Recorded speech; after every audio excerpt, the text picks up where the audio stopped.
조갑제 TV 시청자 여러분 안녕하십니까? 2025년 1월 18일 오후 5시 18분입니다. 윤석열 대통령은 무능함으로 무슨 일을 저지르는 것은 잘하는데 수습을 하지 못합니다. 대표적인 사례가 의료 대란이었습니다. 의료개혁한다면서 터무니없는 2,000명 정원 발표를 해놓고 의료계가 반발해가지고 의료 대란이 일어났는데도 불구하고 수습을 하지 못했습니다. 포고령 발표할 때 파업 중인 전공의들 48시간 안으로 돌아오지 않으면 처단하겠다는 이런 식으로 해결하려고 하다가 결국 계엄이 실패해가지고 무너지고 말았습니다. 지금 윤석열 대통령이 계엄령을 편 것이 내란죄를 구성한다 해가지고 지금 법원에서 구속영장 실질심사를 받고 있습니다. 윤석열 대통령의 계엄 선포는 다행히 총한방 쏘지 않고 한 사람도 다치지 않고 그날 밤에 정리가 되었습니다. 문제는 그 이후에 일어난 사태입니다. 그 이후에 대한민국이 가지고 있는 모순이 폭발을 해버렸습니다. 이 폭발하는데 불쏘시개 역할을 한 것이 윤석열 대통령의 비협조적 자세입니다.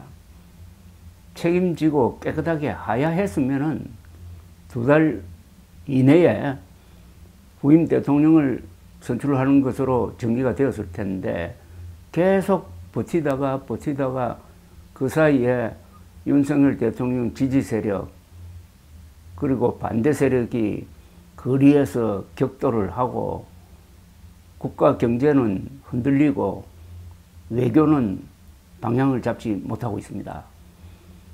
이 사태가 앞으로 대한민국의 위기를 극대화시킬 때 최악의 경우에는 남미식으로 가지 않을까 하는 그런 공포감이 듭니다.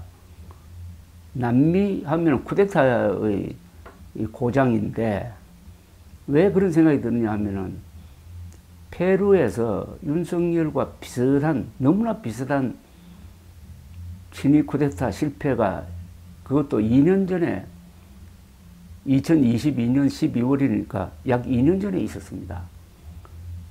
페루에서 무슨 일이 일어났느냐를 지금부터 설명을 드리겠는데 여러분들 아마 깜짝 놀라실 겁니다. 우리가 잘못하면은 이 페루 꼴이 되는 것 아니냐. 그러나 미리 알고 대비하면은 그렇게 되지 않죠. 2022년 12월 7일 페루 대통령 페드로 카스티요는 비상계엄령을 선포해가지고 국회를 해산하고 비상정부를 수립하려다가 국회의 해임 결의로 체포되어 아직도 구속 상태에서 재판을 받고 있습니다. 윤석열 대통령의 경우와 똑같습니다. 2024년 1월 페루 검찰은 징역 34년을 구형했는데 확정 판결이 나지 않는 상태에서 계속 구속 재판을 받고 있습니다.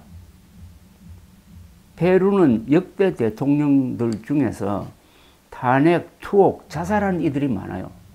우리하고 좀 비슷합니다. 후지모리는 퇴임 후 25년 징역형을 살았고 가르시아 전 대통령은 부패 혐의로 체포되기 직전에 자살을 했습니다. 4명의 전직 대통령이 현재 수사를 받고 있습니다. 페드로 카스티요는 교사, 노조 지도자, 정치인의 경력을 가진 좌판대, 농민과 노동자들을 대변했습니다. 2021년 6월 대통령 선거에서 아주 근소한 차이로 5년 단임제 대통령에 당선된 후부터 각종 스캔들에 휘말리고 잦은 정권 교체, 국회와의 갈등, 그리고 국회의 대통령에 대한 탄핵 시도 등 바람직할 날이 없었어요.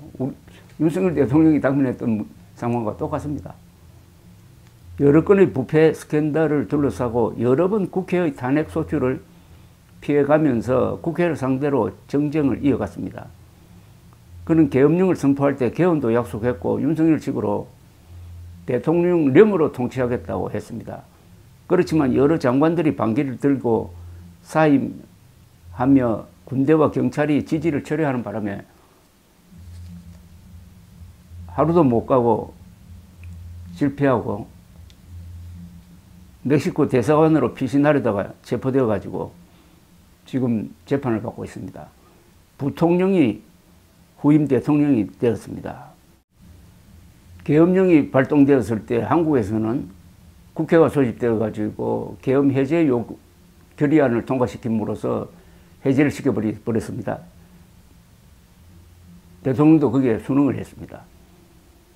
페루에서도 계엄령 선포가 있자마자 국회가 소집되어 가지고 대통령 탄핵소추안 계류 중이던 탄핵소추안을 통과시키고 대통령을 해임했습니다. 그리고 체포가 되었습니다. 왜냐하면 멕시코 대사관으로 피신하려고 하다가 체포된 겁니다. 후임 대통령은 부통령이 되었습니다. 요즘은 우리하고 좀 다르죠. 그런데 그 뒤에 카스티오 지지 시위가 농촌 지역에서 일어나 한때 그 유명한 잉카 제국의 공중도시라고 불리는 마추픽추 관광도 중단되기도 했습니다. 발포로 수십 명이 죽기도 했습니다. 친위 쿠데타 시도의 후유증으로 페루는 지금도 극심한 분열, 정쟁, 경제 위기를 겪고 있습니다.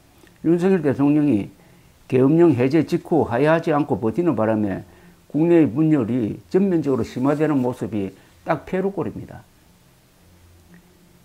이 사태를 조금 더 자세히 설명드리겠습니다. 페루의 페드로 카스티오 대통령은 2022년 12월 7일 대국민연설을 통해 의회를 해산하고 통행금지령을 내리고 비상정부를 수립해 헌법 개정 전까지 대통령령으로 통치하겠다고 발표를 했지만은 1992년 알베르토 후지모리 전 대통령의 친위 쿠데타와는 달리 실패로 끝났습니다.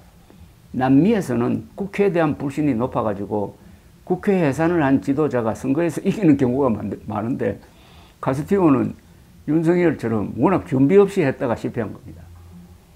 쿠데타 시도 당시 페드로 카스티오의 지지율은 30%대 정도에 불과했고 정부 감각도 서툴러서 여당인 자신의 지지 기반인 여당인 자유페루 등과의 관계도 틀어졌던 상황이었습니다. 그러니까 적전분열 상황에서 군대를 동원하려 했지만은 먹히지 않은 겁니다. 국민의힘이 윤석열의 비선계엄령 선포에 협조하기는커녕 한동훈 대표 세력 18명이 민주당과 함께 계엄 해제 결의에 동참한 것과 비슷합니다. 그러니까 여당의 분열이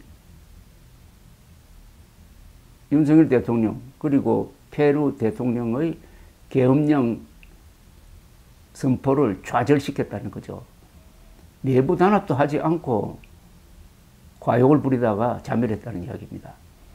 페루 국회는 물론 페루 군과 헌법재판소 여당인 자유페루당 일각에서도 격렬하게 반발하고 일부 장관들까지 이에 반발 사임하니까 결국은 하루도 못 가고 무너졌습니다. 볼루아르테 부통령은 카스티오 대통령이 국회 해산을 시도하자 헌법 질서를 붕괴하려는 결정을 거부한다며 그 행위를 쿠데타라고 비판했습니다. 그러니까 그 정권의 2인자가 반발했다는 겁니다. 부통령이 대통령을 들이받은 거죠. 지난해 12월 3일 밤 계엄령 선포 직후 한동훈 국민의힘 대표가 이건 불법이다. 국민과 함께 막겠다면서 국회로 뛰어갔던 상황과 흡사합니다. 결국 몇 시간 만에 페루 의회에서 탄핵안이 가결됨으로써 카스티오 대통령은 파면되었고 볼루아르테 부통령이 대통령에 취임함으로써 카스티오의 친위 쿠데타 시도는 실패로 끝났고 그는 체포되었습니다.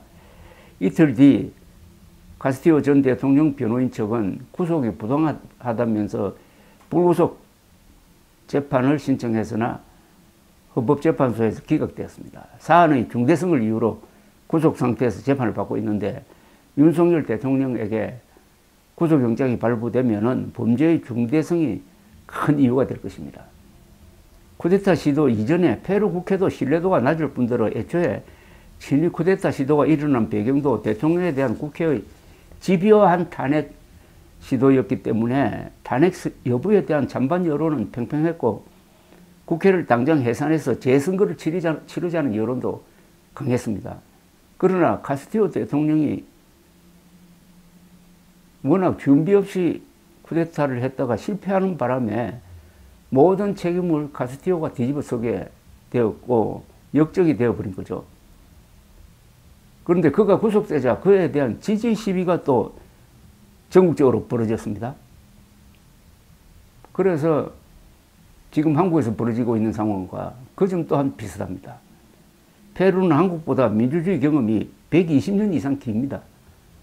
성공한 쿠데타는 문제를 해결할 수 있는 힘을 만들어내지만은 실패한 쿠데타는 그동안 발전시켰던 민주주의를 파괴하고 국가 위기와 국가 분열을 불러내는 최악의 케이스가 된다는 것을 페루가 보여주고 있는데 한국의 민주적 법치 제도가 윤석열 쿠데타 미수 사건의 후유증을 해결하는 데 있어서 실패한다면은 우리 또한 페루 쪽으로 갈 가능성이 많습니다. 민주적 법적 해결을 지금 방해하고 있는 데 있어서 가장 큰 요인은 윤석열 지지 세력 안으로 침투한 부정선거 음모론자들입니다. 이들의 광기가 대한민국을 불태워가지고 페루 수준으로 떨어뜨릴지 모른다는 점에서 페루 사태를 우리가 좀 연구할 필요가 있습니다. 감사합니다.